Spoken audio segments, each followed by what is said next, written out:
Good evening. I call to order the October 10th, 2023 regular board meeting of the Richland 2 Board of Trustees to order. The agenda for tonight's meeting has been published and made available publicly. May I please have a motion regarding the approval of the agenda? Mr. Trapp? Ms. Porter. I move that we approve, is it approval of agenda? Did I hear wrong? Okay, yes. I move that we approve the agenda for October 10th, 2023. Is there a second? Second. All right, motion is made by Ms. Porter and seconded by Ms. McFadden. Is there any discussion?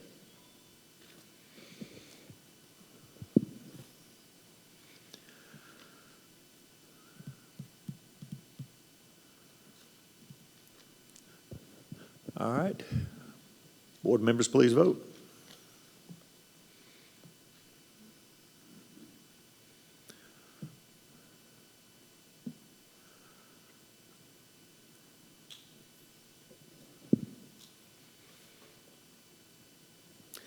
The vote is 7 yes, 0 no. The motion carries.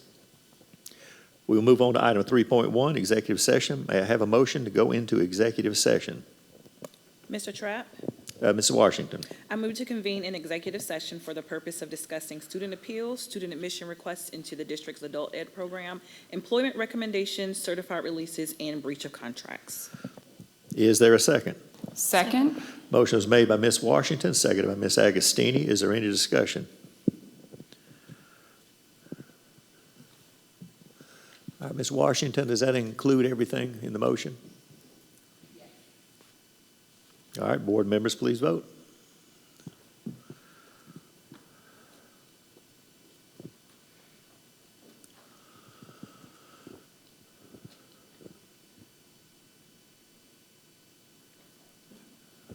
The vote is 7 yes, 0 no. The motion carries. The board will now enter into executive session. May I have a motion to end executive session?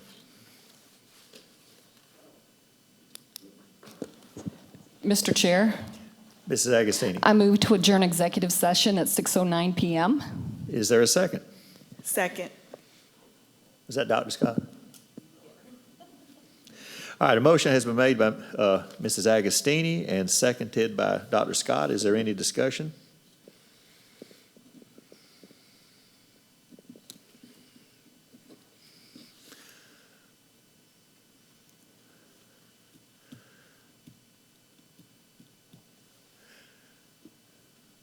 All right, board members, please vote.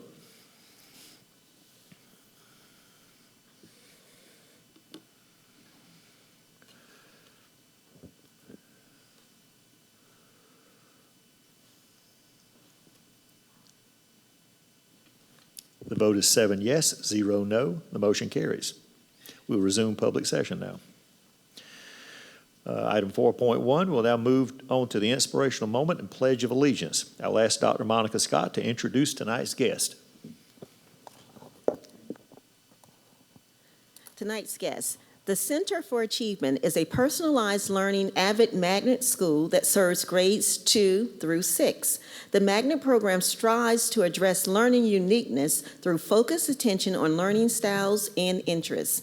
An emphasis is also placed on leadership development by having students design solutions to real-world issues through STEM lessons and passion projects.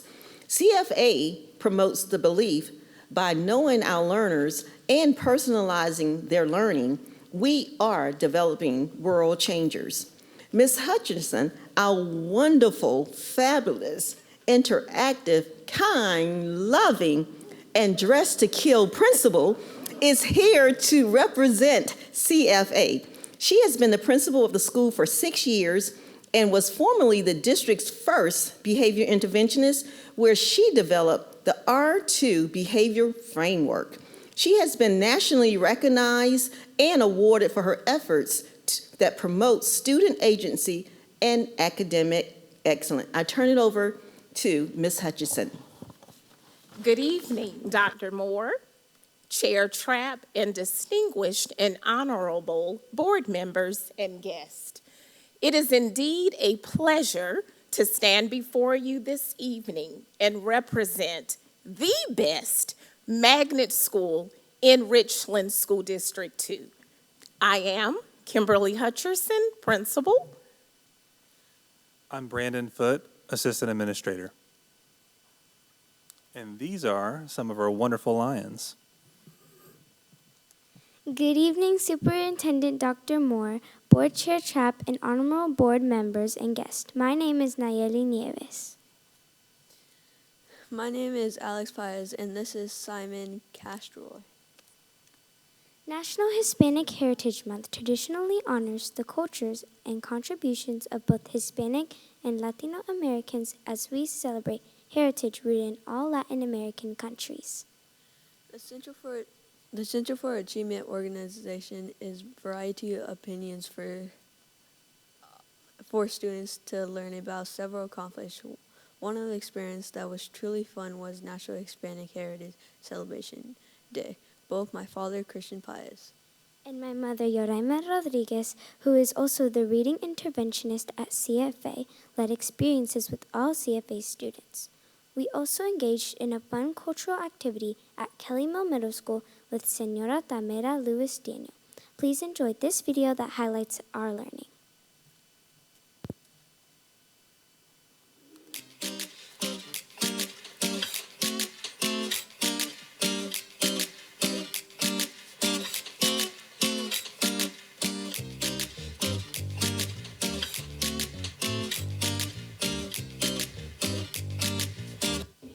Again, our flight number is 104 to our destination, Dominican Republic. Dominican Republic is a Spanish country, so today you will be learning about this country's culture and history.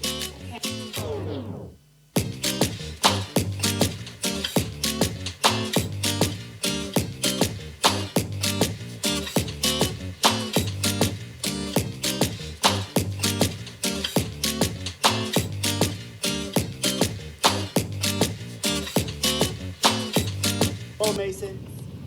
Good, good. One foot in front of the other. Good, good, good. I got it! Get back, get back.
Thank you for your attention. You have your passport to visit us at any time at the Center for Achievement to see even more about how we're becoming world changers. So now please stand at this time for the Pledge of Allegiance. I pledge allegiance for the flag of the United States of America and to the republic for which it stands, one nation, under God, with liberty and justice for all. Thank you so much, and enjoy the rest of the meeting.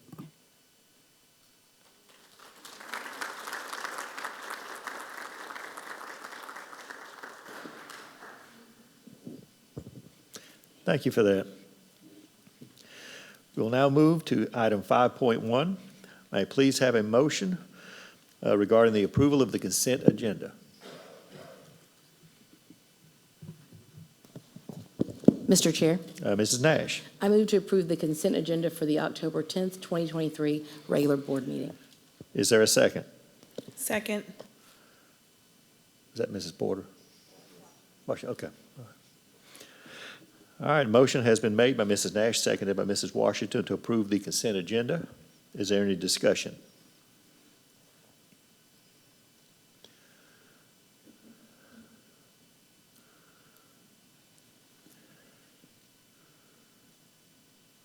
Our board members, please vote.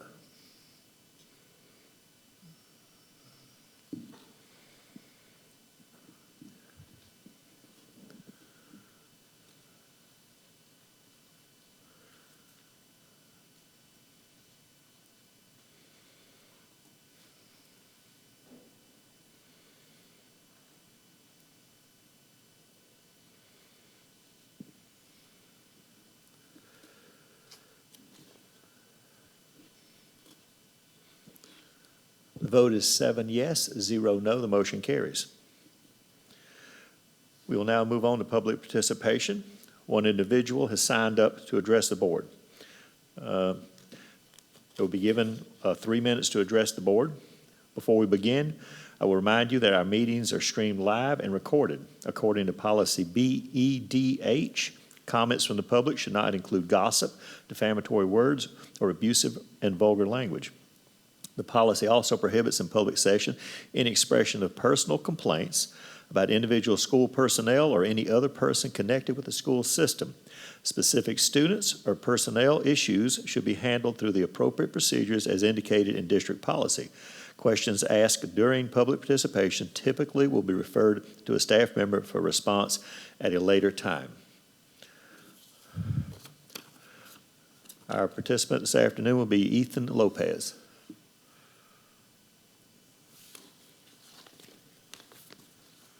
Good evening, everyone. It's nice to see all of you guys. My name is Ethan Lopez. I am 16 years old. I'm a senior at Westwood High School, and kind of just want to be blunt.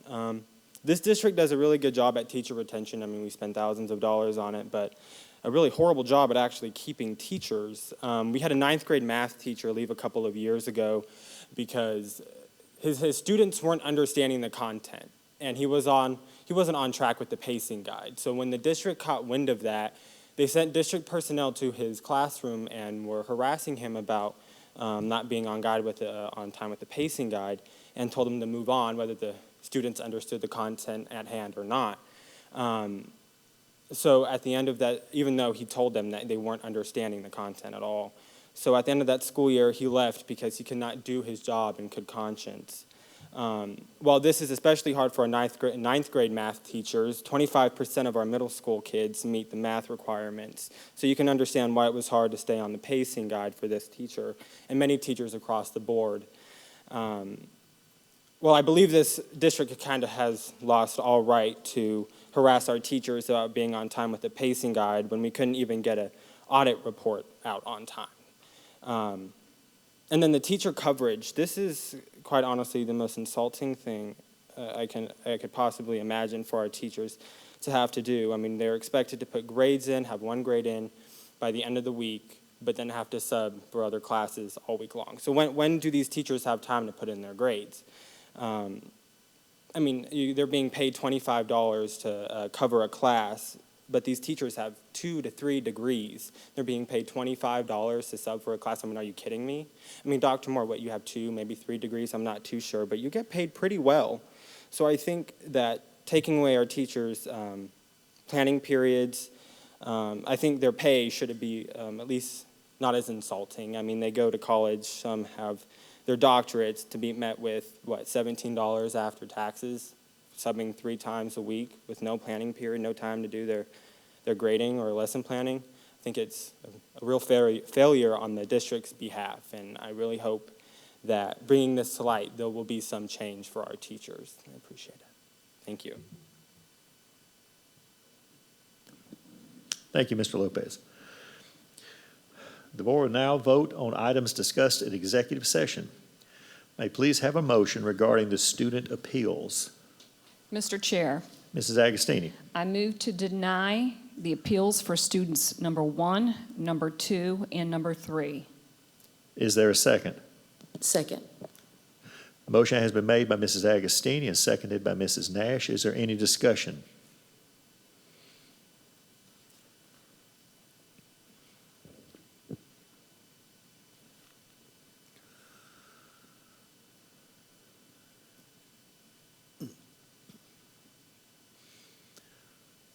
Mrs. Agostini, is that correct on the screen? All right, board members, please vote.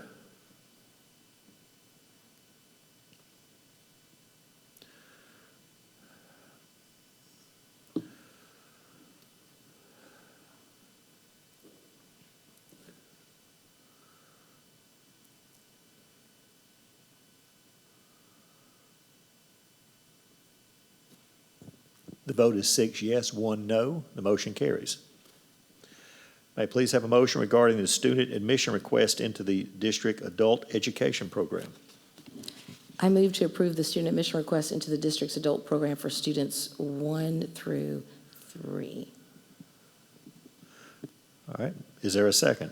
Second. Motion has been made by Mrs. Nash, seconded by Dr. Scott. Is there any discussion?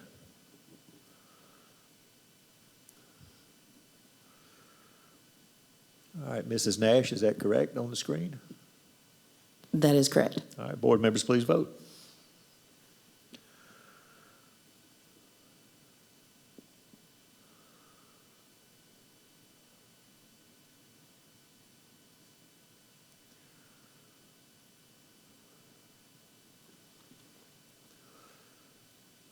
The vote is 7 yes, 0 no. The motion carries.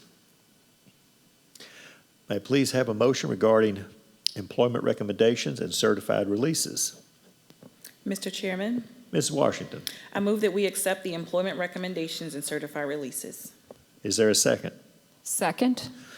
Motion has been made by Mrs. Washington, seconded by Mrs. Agostini. Is there any discussion?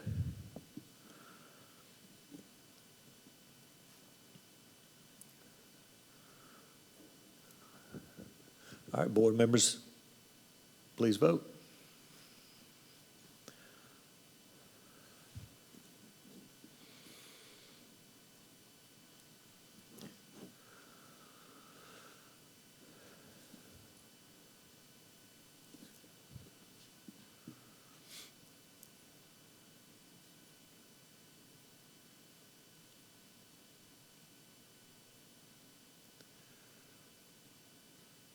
The vote is 7 yes, 0 no. The motion carries. May I please have a motion regarding the breach of contracts? Mr. Chair, Ms. Porter. I'm going to separate these. All right. I move that we do not direct the administration to make a formal complaint to the State Board of Education regarding employee number 1. Is there a second? Second. Motion has been made by Mrs. Porter, seconded by Mrs. Washington. Is there any discussion?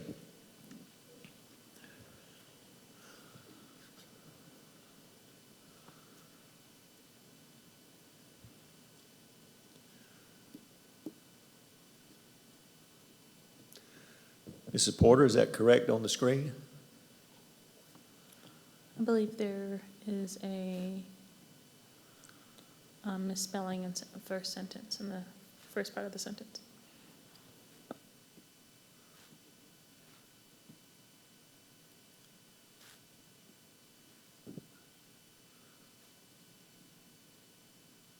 That's correct.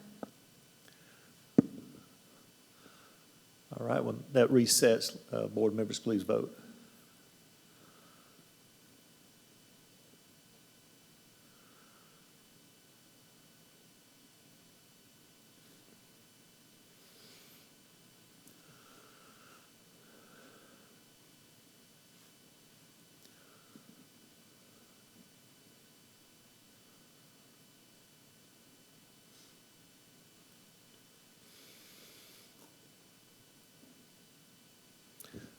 The vote is 5 yes, 2 no. The motion carries. May I have a motion regarding employee number 2? Sorry. I move that we direct administration to make a formal complaint to the State Board of Education regarding employee number 2 who breached their employment contract with the district. Is there a second? Second. Motion has been made by Mrs. Porter, seconded by Dr. Scott. Is there any discussion? That was Agostini. Oh, Second by Agostini. I'm sorry. I don't have good hearing, unfortunately. Is there any discussion?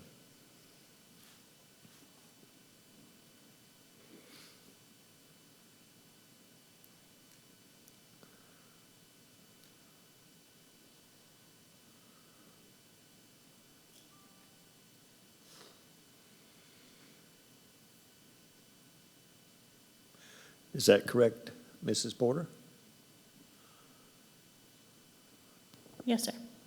All right, board members, please vote.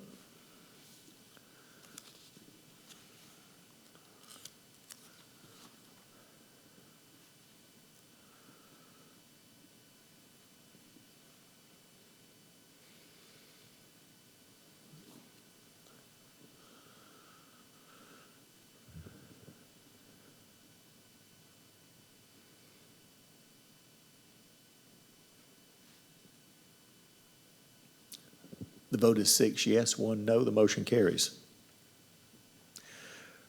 We will now move on to new business. No action requested. Item 8.1. The agenda item in this section is a policy revision proposed regarding policy JLCDB, EpiPen auto-injections, life-saving medications. Dr. Moore. Thank you, Mr. Chair. The proposed policy revision for policy JLCDB, use of epinephrine auto-injectors, will be presented by Dr. Marshalyn Franklin, our Deputy Superintendent, and Mrs. Dawn McAdams, our Coordinator of Health Services. Thank you, Dr. Moore. Good evening, Mr. Chair, members of the board. Current board policy JLCDB was established based on the Safe Access to Vital Epinephrine Act, or the SAVE Act. The law permitted medical personnel to prescribe epinephrine auto-injectors, or EpiPens, in the name of a school. The law and board policy authorized designated school personnel to administer EpiPens if a student or individual on school premises was experiencing a life-threatening allergic reaction. During the 2023 legislative session, the SAVE Act was amended to include other life-saving medications like Narcan and asthma rescue inhalers. The current law states the governing authority of a school district, you, may authorize school nurses and other designated personnel to administer a life-saving medication. Please note that because the law says the board may authorize the administering of life-saving medications, we have an option. Dr. Moore, after consultations with our Parent Advisory Council and our Health Advisory Council, recommends the board permit nurses and other designated trained school personnel to exercise the provisions specified in the amended law. Therefore, district administration presents a proposed revision to policy JLCDB that reflects those provisions. Mr. Chair, that concludes the presentation of the policy revision.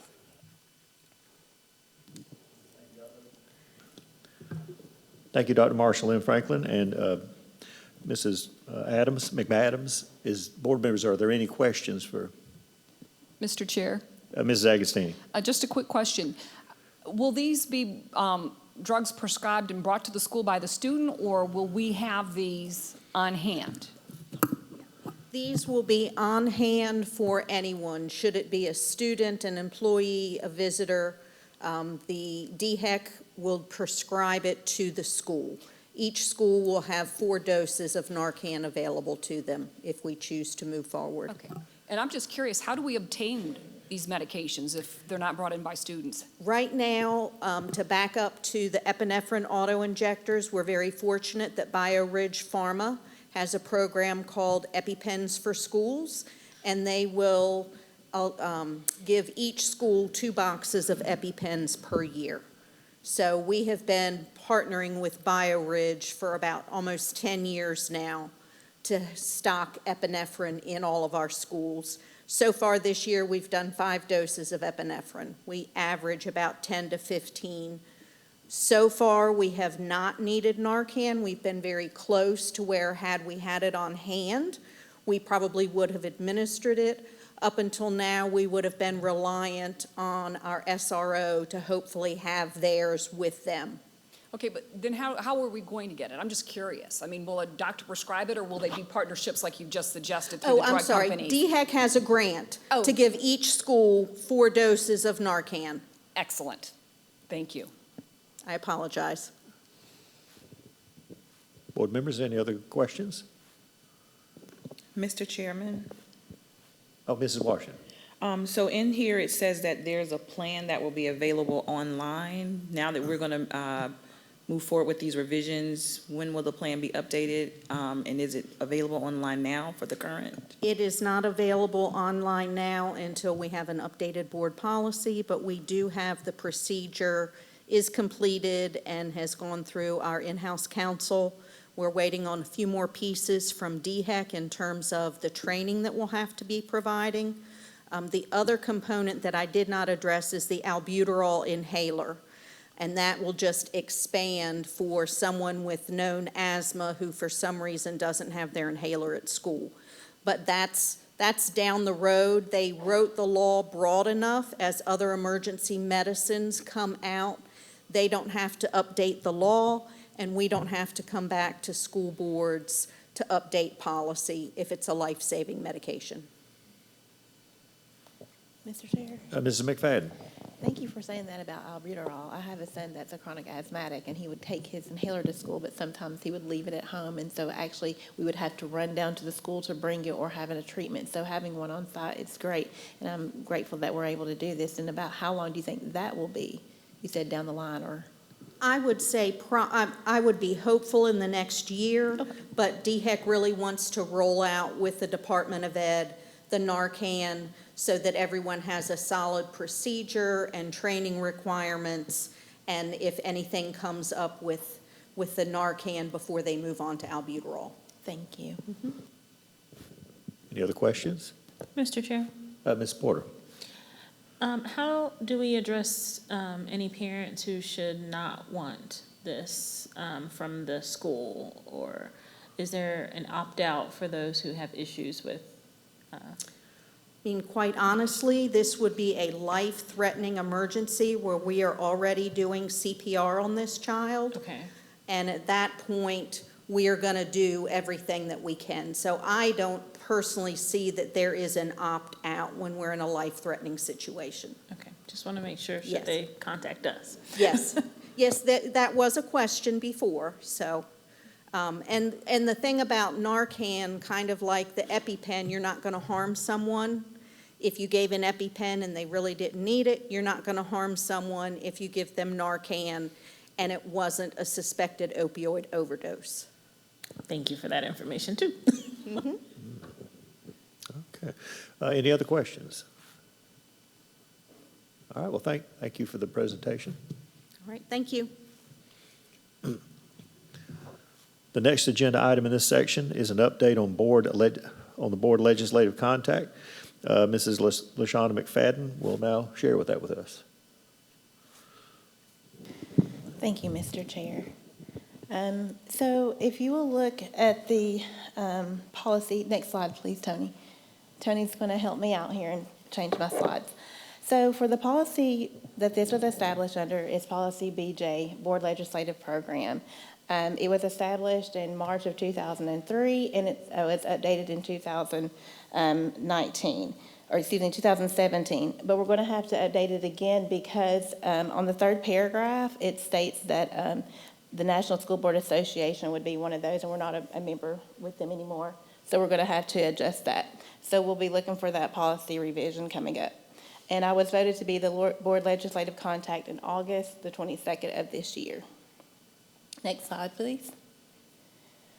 So the goals of the BLC is to work vigorously for the passage of new laws designed to advance the cause of good schools, stay informed of pending legislation, communicate board positions to elected officials, work with the legislative representatives at state and federal levels, and develop a board legislative committee that encompasses these goals. Next slide, please. So that is just a list of some of the things that I've already been doing. It's on board docs, so I won't read through all that. Next slide, please. So the next few slides are going to be about our law conference that we had at the South Carolina School Board Association. The attendees are those that are listed up there. So what happens is when we go to these conferences, we earn points. So at the last board meeting, we received a couple of level increases. Miss Tamika Washington, she got a level 1. I received a level 3, and I know that I think Ms. Agostini's at a level 4, and Dr. Scott has reached the highest level of a level 6.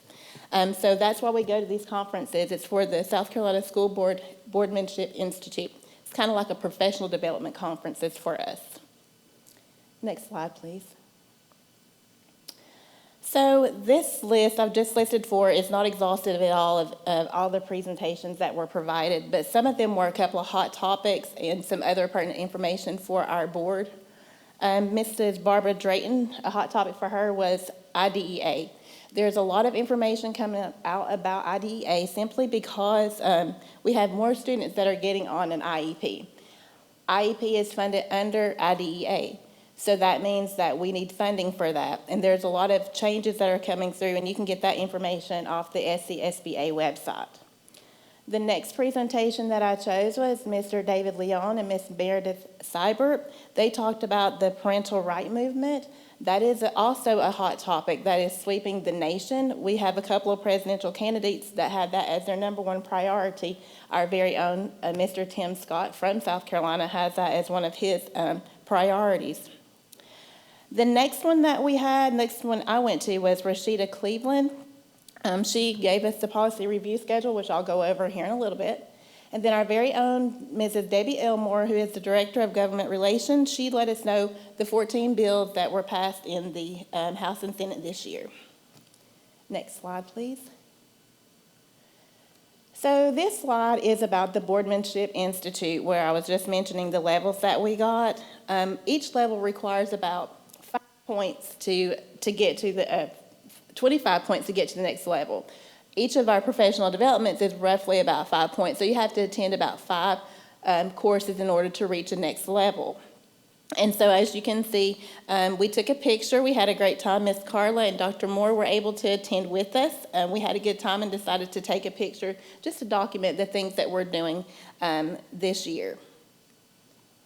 Next slide, please.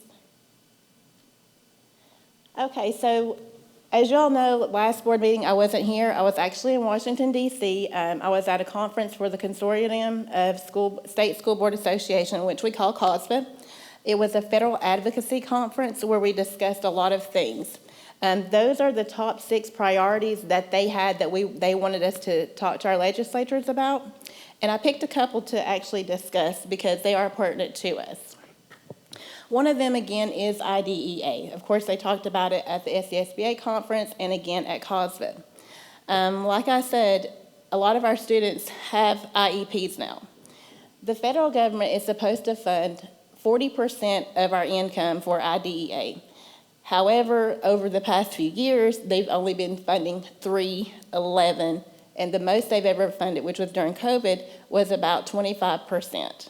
So that means that districts are left with making up the rest of that money. That is supporting and pay for interventionists, school counselors, all the resources that come along with IDEA.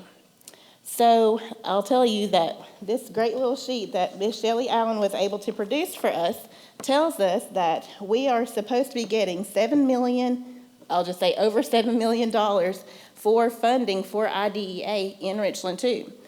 However, last year in 2022, they only gave us $750,000. So that means that we are responsible for coming up with over $6 million to fund that. So when we're talking about hiring teachers at a great pay and interventionists and the other ones that we need to support these programs, we're funding that from taxpayers' money. We don't make the full cut every year because we don't have it. So one of the priorities was to go to our legislators and talk to them about that and see about getting that push for full funding. The other priority that I want to talk about was the child nutrition program from the community eligibility program. Basically, what that is that they have lowered the threshold for having 40% of our students that are, fall below poverty to 25%. So that's how about 23 of our 40 schools now have free breakfast and lunch. So what that means, instead of a school district or schools having to have 40% of their students that are low income, when they drop that, that means that there's a better ability to have more people get free and reduced lunch. So they dropped it from 40 to 25, which was a great thing because now a lot of our students in those schools, we have 23 of them that now get free breakfast and free lunch. And so that is something that the child nutrition program was pushing for. Can we go to the next slide, please?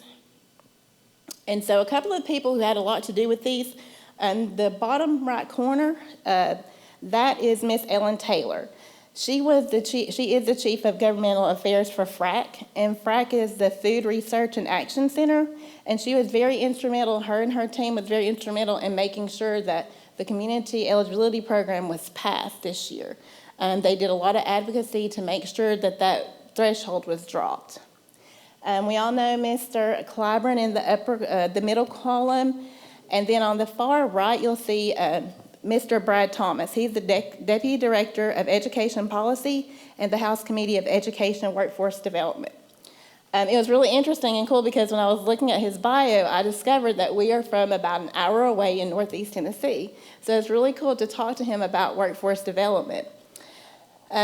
In March, the General Assembly enacted Bill H3726. That is the Statewide Education and Workforce Development Act. And what this bill did was create the Office of Statewide Workforce Development in the Department of Workforce Development. So I know that's a lot, but the Council for Workforce Development, which is the CCWD, they have realigned from the Commerce Department to the Employment Department so that now we can have a threshold and a pipeline from education to employment. And last week, Ms.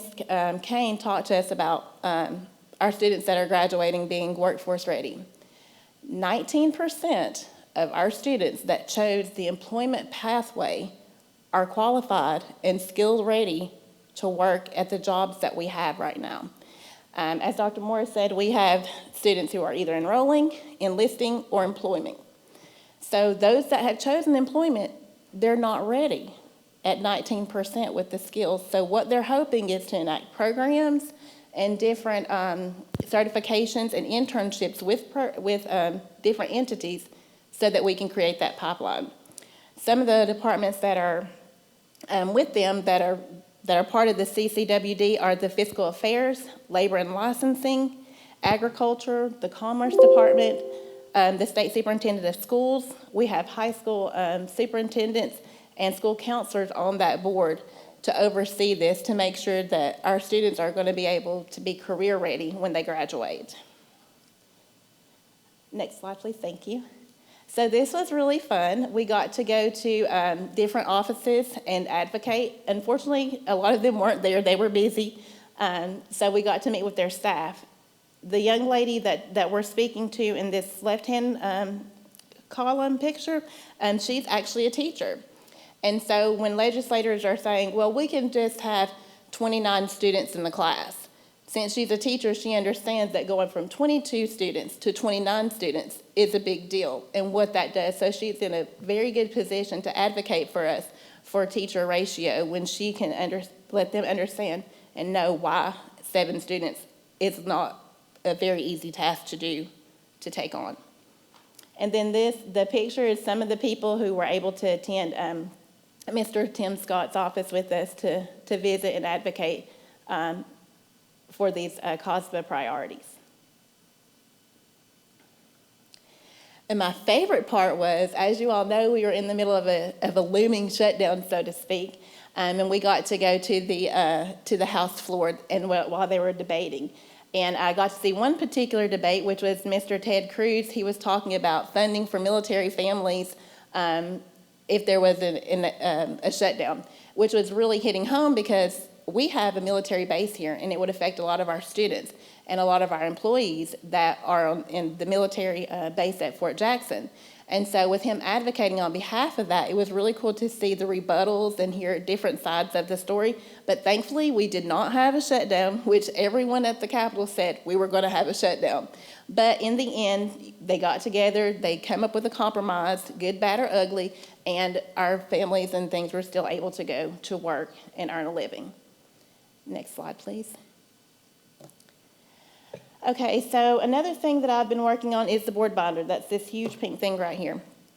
So what we want to do, Ms. Nash and I have been working on getting a binder together for our for future board members and for ourselves, letting them know about contracts, our partners, assets, staff, budget, bank accounts, everything about the district, so that they can be productive members whenever they join the board. And for ourselves, so that we'll have that information at our fingertips. Now, I'm a type of person, I like paper. I grew up reading books that you flip the pages, not swap the screen.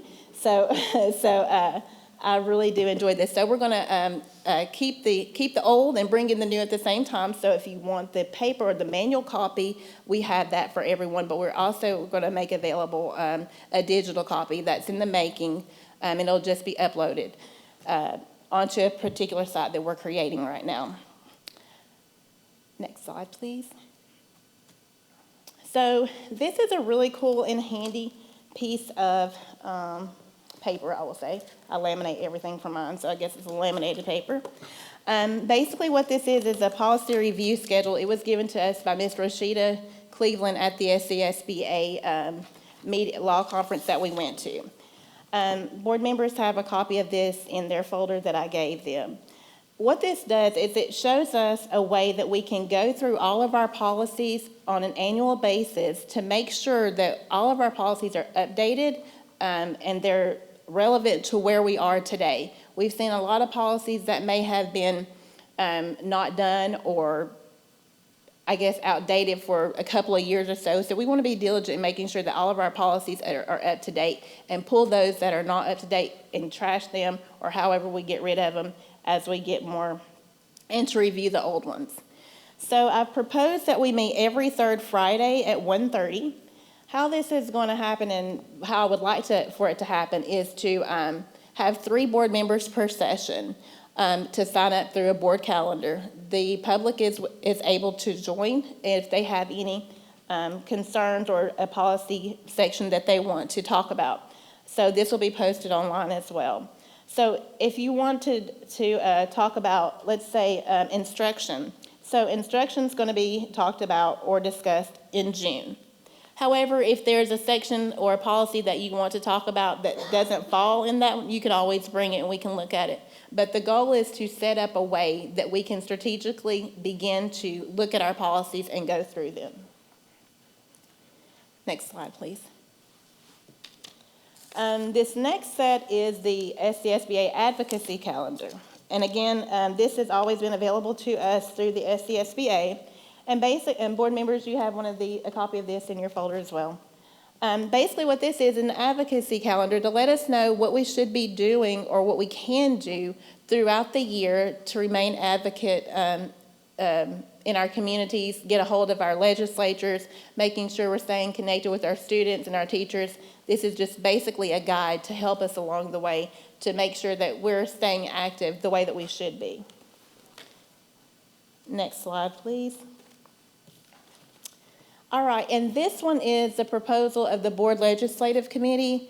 Basically, what this is that, as Dr. Scott tells us all the time, we are the policymaking body for Richland School District 2. It is our responsibility to create policies that help our students and help our schools be better. So in January of this year, I sent this proposal out.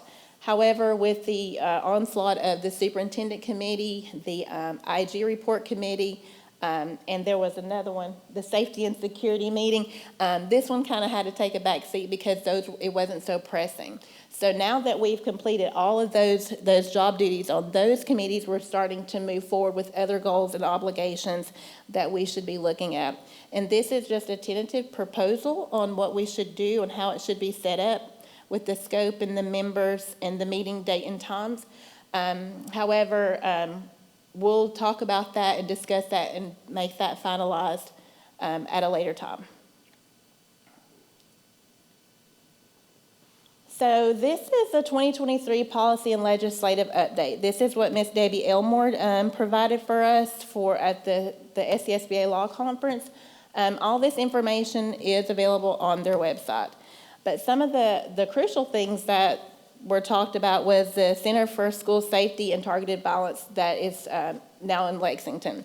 That is great because it gives training for teachers, SROs, anyone who wants to sign up to go to learn how to be trained in school safety. And we all know that that's important, that we need that. The other one, of course, was the Child Food and Nutrition Service that was passed this legislative session. Also, the Education and Workforce Development Act, where we talked about bringing those two together for education and employment. And one of the ones students may not care too much for is no TikTok on school devices. So they're not going to be able to download those on their Chromebooks. That's not an exhaustive list, and all of them are on there, but I won't go through all of those. They are on the website. Next slide, please. Thank you, Tony. So the 2023 resolutions for the 2024 legislative sessions, that's what this is. So last board meeting, Ms. Tamika, Ms. Nikki, and myself and Mr. Trapp were voted to go to be delegates at the legislative conference in December. Basically what happens is we have a list of, this is what it looks like, this is the flyer for it. We have received a book from SCSBA that goes through resolutions, and what it is proposed laws or proposed ideas that we want to, or belief statements is what they call them, that we want to push for the state legislature. So what we're going to do as a board is go through that handbook and decide if we like the verbiage, if we accept those resolutions. I believe there's like 33 of them. So we'll go through there and decide as a board which ones we want to keep. If there's some on there that we don't want, or that we don't want to, or that we don't support, when we go down there and they call it, we go to the front and we say, Richland School District 2 does not support this, and we will explain why. And you guys will have an opportunity to let us know as well if there's something or a suggestion that you would like to have. One of them that isn't on there is the Class 3 officers for safety. I believe it's important, so I'm going to talk to my board members about that and see where we stand, see if we can't develop a policy or a resolution for that and present it. That's just an idea of how this delegate assembly works. Next slide, please. So what's next? So the policy priorities, and what I did was I gave each board member this little packet from COSBA that has the priorities on there that was listed 1 through 6. So they have that. And so we can discuss whether or not they agree with them or what they want to change. And so we were going to meet today at 4 o'clock. However, due to timing and things like that, we weren't able to get a room and couldn't get a lot of people going. So we're just going to have discussions about that at a later time. Then after that, we're going to review policies via the SCSBA handbook and the policy review calendar. That's this right here. It's going to be every third Friday at 1:30. Then we're going to have the legislative committee meet on October the 24th at 4 o'clock. We're also going to submit those resolutions to SCSBA, and we're going to vote on them in December. So I will keep everyone posted on what we're doing, probably every 2 months at the 4th meeting. And if you have any questions, now's the time to answer. Next slide, please, or ask them. But thank you so much. All right, thank you, Mrs. McFadden. Board members, are there any questions or comments? I have a comment. Yes. Just want to say Dr. to Mrs. McFadden, thank you so much for that presentation. It was very detailed. It was actually something that we needed. So I look forward to working with the committee with this. This is getting us on the right track as to where we need to go. So I do appreciate your time and your consideration with taking the time to get these things together. So thank you. But the other question I will have, I noticed that you said the third Friday at 1:30, Is that something that we could probably discuss later to make sure that everyone is on board with that? Or is there justification as to why you came up with the third Friday at 1:30? There's a reason why I came up with the Friday, and that's because I don't work on Fridays, and so I want to sleep in a little bit. But in all seriousness, I know that isn't the best time, and it is once a month. I am willing to be flexible. It's not my agenda, it's everyone's, so I'm willing to take suggestions, but I wanted to start somewhere. Okay, thank you. Is there any other questions or comments? All right, and I would just like to add, also express my gratitude, because you've obviously done a great deal of work on this, and I definitely appreciate that, because that's how we get things done. We all work and pull together. All right, the next agenda item in this section is regarding the establishment of a special legislative committee. Per board policy BDE, board committees, the board chairman may appoint members to special and/or ad hoc committees.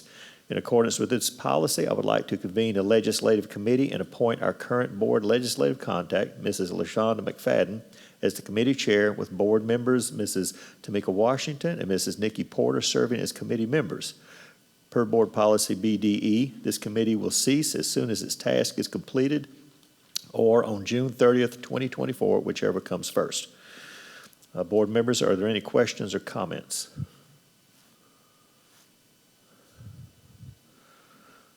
All right, well, we will now move on to item 9.1. Let's take a look at the draft agenda for the October 24th meeting. Dr. Moore. Thank you, Mr. Chair.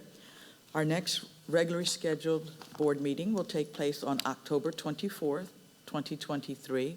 We will begin the meeting with a call to order, followed by the approval of the agenda. Once the agenda is approved, we'll move to executive session. During executive session, we will look at student appeals, employment recommendations and certified releases, and any other information that comes between now and the next board meeting. Public session will resume at 6:30 p.m. We will then move to the inspirational moment and Pledge of Allegiance, followed by consent agenda. Under the consent agenda, we will have an approval of the consent agenda, which will include the minutes of the previous meeting and certified employment releases and in-district transfers. We will then move to public participation. Once public participation is completed, we will have voting on the executive session items, which would include student appeals, employment recommendations and certified releases, and any additional items as needed that were discussed during the executive session. We'll then move to new business, no action, and we will have a capital improvements update, followed by unfinished business action requested, and we will look at policy revision, policy JLCDB, the epinephrine auto-injector life-saving medication, which we discussed tonight. Number 10 is our agenda for the next meeting, so we will discuss the draft agenda items for November 14th, 2023. If needed, we'll have a second public participation. If needed, we'll have an executive session. If needed, we will vote on executive session items that were discussed, followed by board and superintendent comments, and then adjournment.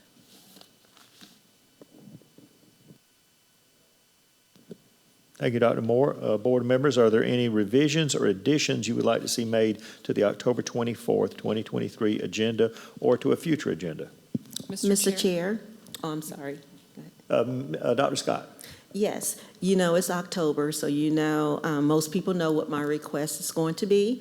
And my request is to see how we can make sure that we don't wait until the last minute to give bonuses for Christmas holiday to our teachers, to our faculty and staff, or not so much bonus, maybe that one check that we always give. So I want to plant that seed early to make sure that we can have Ms. Williams, she's so fabulous, to figure out how we may be able to give the Christmas bonus to all faculty and staff. And when I say all, that's including our substitute teachers, and maybe we can come up with some plan that if they've worked so many days that they can also be a part of this. Because I always say, if you sub one day, you're part of the family because you took the time to come in and to work with our scholars. So if we can get that on the calendar so we don't wait until the last minute and say we didn't have enough time to have that discussion where we can provide bonuses to each and every faculty, staff member, substitute, bus drivers, cafeteria workers, everyone. It's almost like Oprah, you get a check, you get a check, you get a check, you get a check. So, thank you. Okay, thank you. Would you like to make a motion to add that to the next agenda? Absolutely. Mr. Chair, I would like to make a motion to add faculty and staff, certified and classified, and substitute teachers to the agenda to discuss bonuses. And that would be the For 24th. the October 24th Mhm. meeting. Thank you. Is there a second? Second. Is that Mrs. Porter? Ms. McFadden? Thank you. Okay, motion has been made by Dr. Scott and seconded by Mrs. McFadden. Is there any discussion? Mr. Chair, can we just correct the term substitute teacher and put guest teacher? I forgot, we changed the Yes. name to guest teacher, so we will say guest teachers. I know that's what Charlotte Mecklenburg uses as well. So I apologize to my guest teachers, your new name. So please forgive me. Thank you, Dr. Moore, for that correction.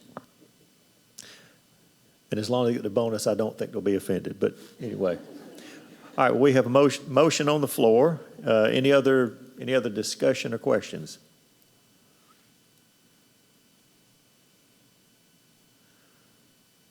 Mr. Chair, Mrs. Agustin. and I want to be clear, I don't have discussion that's germane to her motion, but I do have a motion after this vote.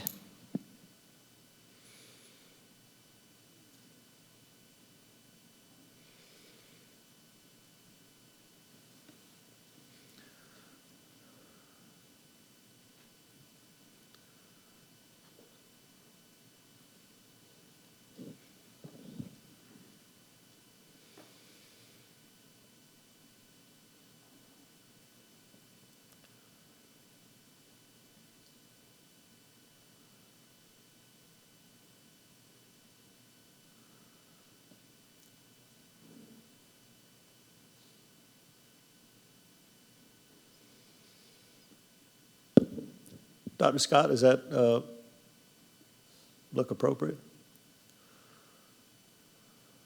Yes, thank you. All right, board members, please vote.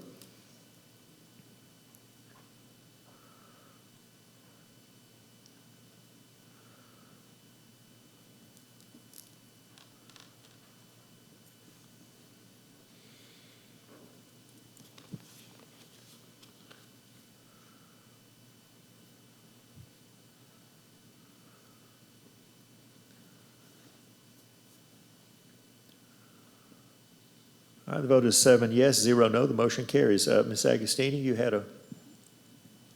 Mr. Chair, I move that we have a human resources update included on our October 24th, 2023 board meeting. All right, is there a second? Second. Is that Mrs. Porter? Washington, golly, okay. I'm going to get it right one day, guys, okay? All right, a motion is made by Mrs. Agostini, seconded by Mrs. Washington. Is there any discussion? Mr. Chair. Yes, Mrs. Agostini. Thank you. Yes, I was hoping that we were going to have a staffing update today on our report as it had showed up on our last draft agenda, that we would have a staffing update. It is my understanding that it was deferred by those in the agenda-setting meeting due to an audit, but I would like to know what we're actually looking at, and that would be part of what's included. Also, to go to my colleague's point of a bonus, I've received phone calls recently wanting to know what happened to that longevity bonus that we were talking about in February or something. Now, it was explained to us during the budgeting process, but I think we need to make clear to our teachers, where that stands, and I believe, my understanding was that it was incorporated into the teacher salary scales for this year. If not, what we want to hear is clarity on that. So if I'm misspeaking, yes, that's another reason why we need to have a human resources update, but I would also like, the demographics of our employees. Additionally, just the employees as a whole, classified and certified, but I'd like to see with these international teachers, what the demographics of those teachers are as well. And hear about where we're missing teachers and how classrooms are being supplemented with virtual teachers. So I would really like a human resources update. All right, thank you. Is there any other discussion? Mr. Chair, Ms. Porter? I'd also like to hear about, for our HR updates, is what efforts are being made that we haven't made in the past to help with recruitment and retention. So if there's anything new that we're doing, I'd love to hear about that as well. Okay, thank you. All right, if we could get that motion on the screen.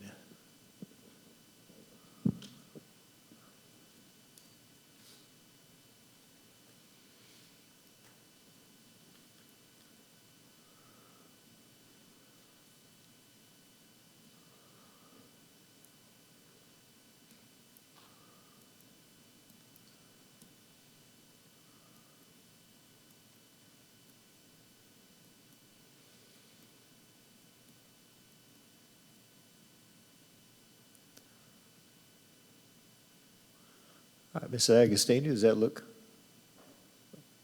correct? That's correct. All right, board members, please vote.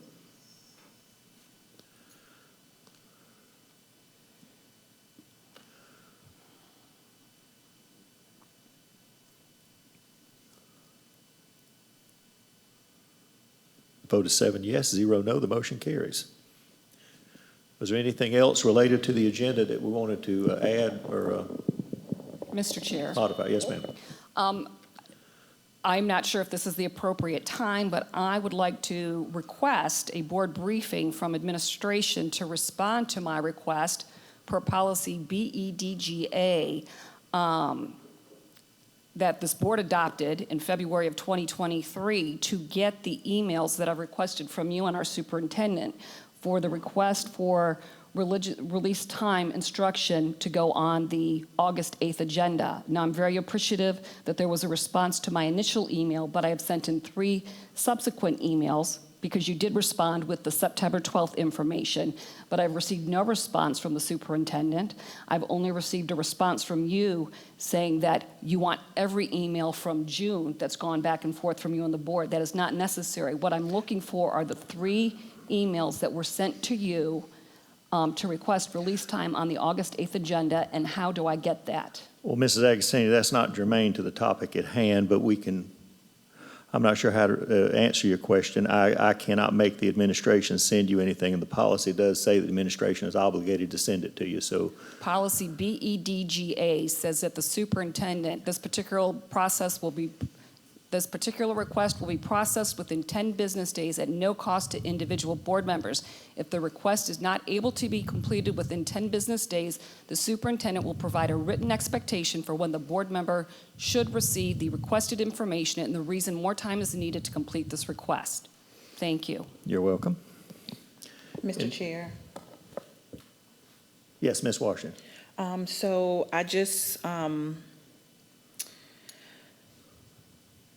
I'm looking at and I know this is a word or a sentence or a topic that we don't like to always hear, but I'm looking at the IG report, and they talked about 14.2% of the matters were discussed regarding academics.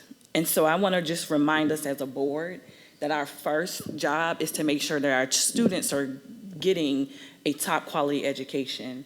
And so one of the things that I would like for us to really bring to the forefront and have some discussion around, Ms. McFadden shared about it tonight, and that's IDEA with special education updates. but I would like for us to get special education updates. I'm not going to request it for the next meeting because I know we've going to have a full agenda, but I really want us to be mindful going forward that at least there needs to be some topic, some academic update, whether it's magnet programs, choice programs. We offer a lot in this district academically, and it is up to us to make sure that we're getting those updates so that when we need to make those policy changes that Ms. McFadden was referring to earlier, we already are equipped with that knowledge. So I would like to request a special education update. We have received information from the State Department about areas that we need to be very aware of in the area of discipline, but I also like to know about resources that we're utilizing to support all students in with 504s, IEPs, and gifted and talented. And I know that we have a teacher shortage crisis, but this is the law, ladies and gentlemen, and so we can't afford lawsuits because we're not following IEPs. If teachers are struggling with how to get these things done in their classroom, we need to know as a board about the support so that we will know in the spring where do we need to put our dollars. Ms. McFadden is right. We are not getting the funding that we need to be able to adequately supply, have classrooms staffed in that area, but it doesn't mean that we get to just not do what we need to do. And so I really would like to see that on the November agenda, that we talk about special education and we get that, that particular update. I am very, very appreciative of the updates that we get when we get those academic, because I know that that department is working very hard and they're sharing some of the tools and strategies and resources. But I really feel like as I'm listening to us talk about things to put on this agenda, that we keep that academic focus at the forefront so we know what policies are put in place, but also so that we make sure that our students are getting the top quality education, because as you always say, Dr. Moore, this should be our community's first choice. And if we want this to be the first choice, then we got to let the community know that academics is our #1 priority. Thank you. Thank you. All right, we will now move on to. Mr. Chair? Oh, yes. I'm sorry. Ms. McFadden. I just want to make sure that we are adding the Board Legislative Committee meeting at 4 o'clock on that day. It's open for the public. Okay. We will have to put that on the calendar. It won't be Yes, part of sir. the agenda, but we'll Yes, sir. make sure it's on the calendar. Ms. Thank Porter. Mr. Chair, in the request for the November agenda that Ms. Washington was speaking to, I'd like to encourage that our administration seek input as well from our teacher forum or teachers who work in the special ed department to gather their input on what their needs may be. I just don't want to, I don't want our updates to be repetitive. And so I think having that perspective may give us more information that may be needed in that department. Okay, thank you. Was there any other concerns or questions? All right, we'll now have our board and superintendent comments, and we will start out this evening with Dr. Scott. Want to say thank you to Ms. Hutcherson and her wonderful students for the presentation this evening. Love my passport, so thank you, students, for that passport. And also, we all are aware that it is National Principal Month. So to our wonderful principals in the district, thank you for all that you do, your early mornings, your late nights, sometimes missing lunch, attending all the events. We may not always see you guys, but I want you to know that we do appreciate everything that you do, and we're here for you. And I always like to tell everyone, I work for you. So feel free to reach out to me at any time, invite us to events, because we want to be a part. We were just at a retreat, and they said we're a team of 8. And I like to say we're a team of 29,000 plus. So in order to do that, we have to work together as a team. We have to be a part of it, and we have to be transparent. We have to develop trust. And it all begins with us because we're the top leaders. So thank you so much for everything that you do. And we might get out of here before 8 o'clock. So everyone have a good night. Thank you. Thank you, Dr. Scott. Mrs. Agostini. I'm pretty much going to echo what my colleague just said. Happy National Principals Month. Thank you to all of our principals. Mrs. Hutchinson, thank you for coming and bringing your students and providing the inspirational moment. Center for Achievement has a very special place in my heart. I get goosebumps every time I talk about it, as it did amazing things for my daughter Caroline, who is now a junior in college and has worked up to her full potential. And then finally, I want to give a shout out to Lauren's mom for being her advocate. Have a great evening. Thank you, Mrs. Agostini. Mrs. McFadden. I guess this is going to be another repeat, but happy Principals Month and CFA. I don't like to travel far, but this passport, I will be traveling to that school for sure. That was a very good treat, so I appreciate that. Dr. Scott did mention something that I hadn't thought about, and that was our board retreat on the 29th. It was a very enjoyable experience. We had a great time. We got to know each other a lot better. We got to understand each other. We did I guess it was some kind of a get to know you. It was really, really good. And we formed some bonds and got to know a little bit more about each other. We did some projects together. It was really a fun experience. And I'm glad that Miss Tanedra and Miss Georgette put all of it together. It was decorated wonderfully. If you see the stuff that they've done in the front, it was a replicate of that. And I just love what we were able to do at that retreat. It was really, truly off campus. And we had a core staff here that always comes. We had Marshalyn and Carla and Miss Nancy. I won't call everybody Mr. Greg. Was able to attend. Some weren't able to come, but that's okay. But we had a really good time. I just want to say thank you all so much for making it an enjoyable retreat. Thank you, Mrs. McFadden. Mrs. Washington. October is National Bully Awareness Month, and we always say, see something, say something. And I really pray that we develop a culture where all of our students feel safe, where they feel like they're seen and they are supported. And so I really want to make sure that in our schools, we are focusing on creating a culture where we attack this head on, because as we know, we may not be hearing about it in the national news about students committing suicide or not wanting to be at school. But I really want us to take this serious, because it's not something that we can just drop to the wayside because we're not hearing about it. Tomorrow at Westwood High School at 7 p.m. is FCA's Field of Faith. We invite all students and families in Richland 1 and Richland 2 to come out and attend.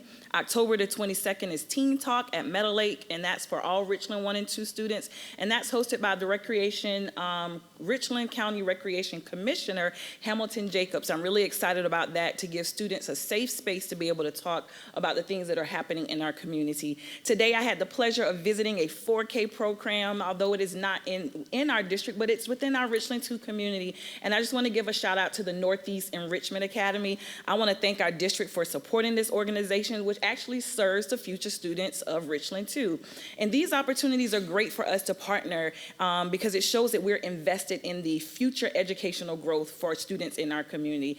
Thank you to Dr. Grant and your wonderful staff for a showcase of the Hispanic heritage and culture. And of course, to our CFA Lions, thank you so much for a great presentation today.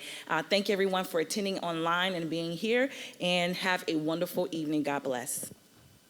Thank you, Mrs. Washington. Mrs. Nash. Well, it looks like it's going to be an early night, so I'm going to go through this as quickly as I can. Thank you to everybody that, as always, for being here and also being online. Thank you to the principals. Again, like my colleague said, I expressed that as well. Thank you guys for all that you do. The board retreat, that was really awesome. Apparently, there are some of us, though, that can plan a party but will never be able to pay for it. So there was a discussion about that. But we got to see how all of us work, and I thought that was really, really great. Thank you to everybody who participated in making that happen. It was just a beautiful day, and so I'm just really thankful for that. One of the things I wanted to say, too, is I saw that, Richland 2 was doing a whole conversation around vaping. That's a really big thing that's happening right now, and talking about the effects of it, and it's something to definitely be looking into and taking very seriously, and not just about how it causes disruption in schools, but also how it affects the brain, not just young people's brains, but also older people's brains. So I was really excited to see that we're leading the charge on having that conversation around vaping. Also, Ms. McFadden, I was going to leave it to the end, but thank you for that legislative update. That whole thing was great, and it was very informative. And then lastly, you know what? Oh yeah, to the CFA Lions, thank you for that. Thank you for the passport. It actually reminded me that I need to get my passport renewed if I plan to go anywhere in the next few months because of all the stuff happening with passports. So thank you guys and have a great night. Thank you, Mrs. Nash. Mrs. Porter. Thank you. Thank you to our principals serving our staff and our students. You do a great job. Thank you for going above and beyond always. Also, thank you for those who organized the retreat. It was a nice, sweet experience, and I enjoyed window shopping for those parties. Also, thank you to our CFA Lions. You are always a treat to hear from, and I hope to visit you again soon.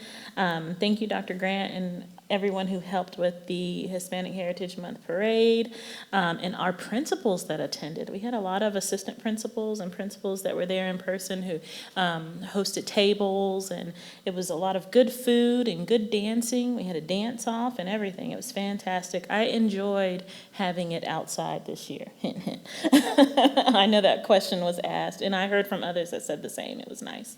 Also, today is Mental Health Awareness Day, and I just wanted to mention our Let's Talk feature on our website to encourage those that if there's anything that you need and you would like to notify someone anonymously or reach out to someone privately, you don't know how to do it or who to go to, Let's Talk is always there and available to our students and community. Also, our Westwood High School is hosting a pageant tonight. I just want to give a sweet shout out to my cousin. She knows who she is. I'm wishing you good luck. It started at 7 o'clock, but I'm wishing you good luck. So that's it. Have a great evening. Thank you, Mrs. Porter. Dr. Moore. Thank you, Mr. Chair. And as everyone has already said, we have bullying this month. We have mental health today. It's also Breast Cancer Awareness Month for those of us that are survivors. I want to say good job, and for those that are going through that struggle, just know that there is light at the end of the tunnel. It's also Domestic Violence Awareness Month too, which is something we have to always be aware of because it directly impacts our students as well as our family and staff members.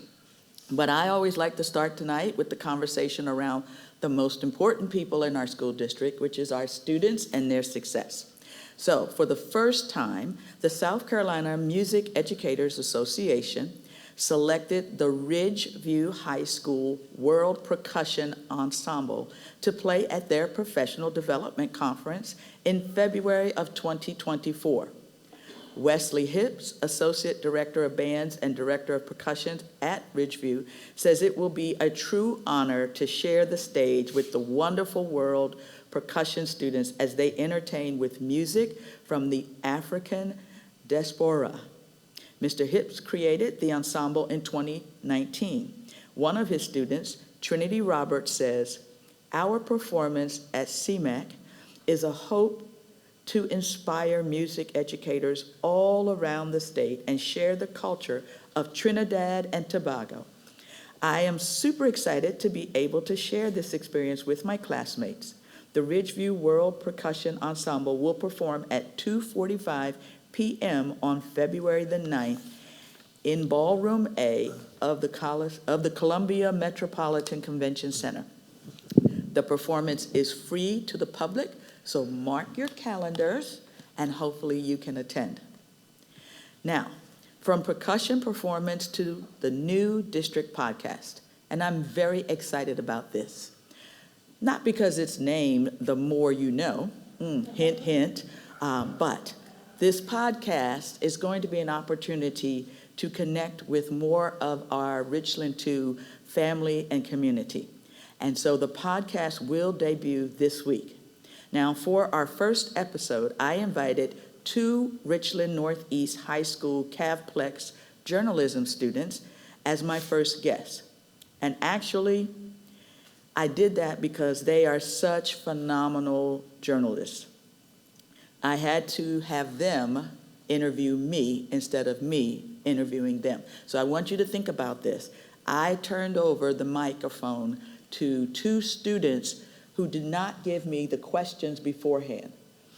Yes, Ms. Porter, yes. It was all unscripted, but because they are such great students and great journalists, that conversation that we had, well, it covered a multitude of topics, very important topics like school safety and dress code, and even public perceptions of their school, Richland Northeast. So I hope that you will enjoy this little snippet and that you will look forward to receiving a copy of this wonderful podcast, which is released on Wednesday mornings, twice a month. Roll video. I think there's all these programs. I know you're involved in tons, like you're up in CAVID, which is Cavalier Avid, that kind of help prepare. And like, you know, there's still the public sentiment about R&E. You know, it's kind of looked down upon as a school, which I don't agree with at all. Not at all. It's probably one of the better schools, like getting you prepared wise, and the amazing teachers we have and all the programs like CAVPlex that we have. And I mean, there's still that public sentiment about us being one of the worst schools. I mean, I've been at R&E exactly, a couple of we saw times there. now, and I've not seen anything that would indicate that it is not a great school. I've been to your sporting events as well as in the building when learning was taking place. R&E has fabulous teachers and truly awesome students. I think the way that we have to change that is starting like with what we're doing right now. Because people are going to watch this podcast and they're going to listen to it and they're going to see how articulate my 2 students from R&E are, and they're going to say, well, maybe I need to rethink my position. I find that if we give people information, then we can begin to reshape the narrative around what people believe, whatever that is. It's educating them. And so I'm glad you brought that up because that is just not true. Exactly, and I try to tell people that. True. R&E is a wonderful school with great students. So that's just a taste of what you will see. You will find the full The More You Know podcast on Spotify, and the video podcast will be on the Richland 2 social media channels later this week. And I know as a result of this, all of the other schools are going to want to be on the podcast and talk about the great and wonderful things that they're doing at their schools. But I want you to know it won't be just about student voice. It will also include opportunities for our parents and community members to be a part. So I already have one parent in mind that was on my interview committee, and she knows who she is, so we'll be tapping her, Miss Ebony, on the shoulder for you to be a guest with us. Now, turning from student success to our purpose-driven employees who will power that success. I want to end tonight by showing you the first of our purpose-driven profiles. Now, this is the story of an emerging Muller Road Middle School educator named Benjamin Gilmore.